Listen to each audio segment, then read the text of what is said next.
Bonjour à tous, aujourd'hui on va voir comment utiliser au mieux la fonction timer de Home Assistant.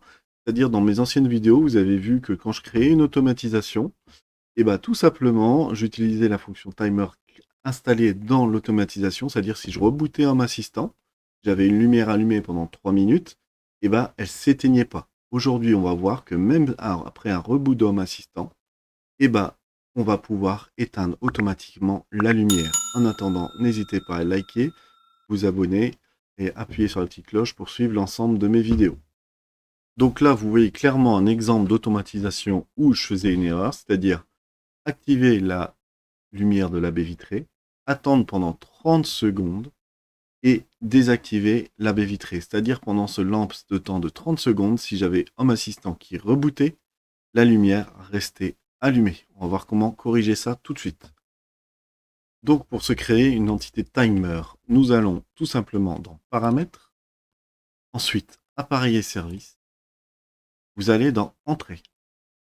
Ici, en bas à droite, il y a Créer une entrée. Et ici, vous allez taper Timer. Donc vous créez un minuteur. Le nom du minuteur, donc on va l'appeler dans mon cas pour modifier LED escalier papa. On peut mettre un icône MDI deux petits points timer. On va voir ce qu'il propose.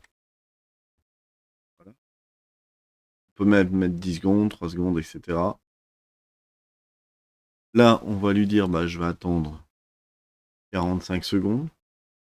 Et là, surtout, il y a restaurer l'état de l'heure au redémarrage de Home Assistant. Donc là, vous voyez clairement que quand Home Assistant va redémarrer, et bah, votre timer va reprendre. On crée le timer. Et voilà, le timer est créé. On peut le retrouver ici, LED, timer. Donc là, on a besoin de son petit nom. On peut, donc j'ai cliqué dessus, vous cliquez dessus, et vous prenez son petit nom. On va aller voir ensemble comment modifier maintenant cette intégration sous Home Assistant. Donc dans cet exemple, j'ai une automatisation de démarrage des lumières et une automatisation d'arrêt. Ici, tout simplement, quand je détectais un mouvement et par rapport à l'heure où il est, entre 21h et 6h du matin et le reste, forcément j'allume plus ou moins fort la lumière. Option 1, donc si machin, 21h, 6h, 21h, j'allume la lumière. J'ajoute une action, je tape minuterie, et là je vais chercher démarrer.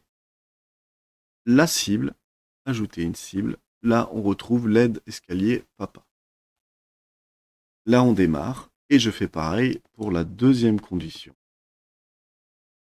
Hop, pardon, petite erreur, supprimer.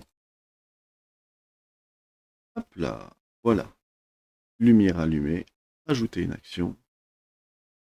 Je tape minuterie, démarrer.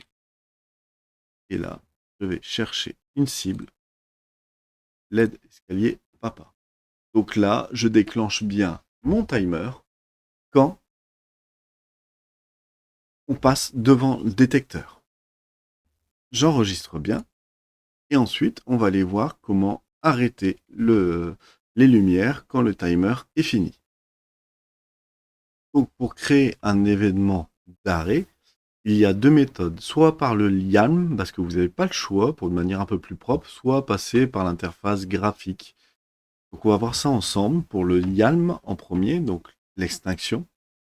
Lorsque l'événement timer est fini et déclenché, alors j'éteins la lumière. On va aller voir la configuration du YAML. Vous voyez, en fait, vous n'avez pas le choix de taper ceci quand vous aurez trouvé dans ma description. C'est en fait triggers, event type, timer finished, event data et le timer qu'on a créé ensemble.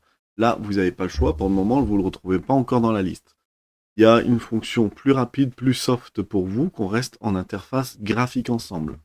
C'est-à-dire que ça, je vais le shooter. Ça vire, comme ça on est propre. Ajouter un déclencheur, une entité, un état. Ici, sélectionner l'entité, on va taper timer.led, on va le retrouver. Quand il va passer en inactif. C'est-à-dire une fois que le timer passe en inactif, il va éteindre la lumière est encore activée. J'enregistre. Donc il y a deux versions. L'Ioliam qui est plus propre, qui attend vraiment l'arrêt, et là qui surveille quand c'est inactif, j'arrête. Vous pouvez choisir celle qui vous convient le mieux, les deux fonctionnent.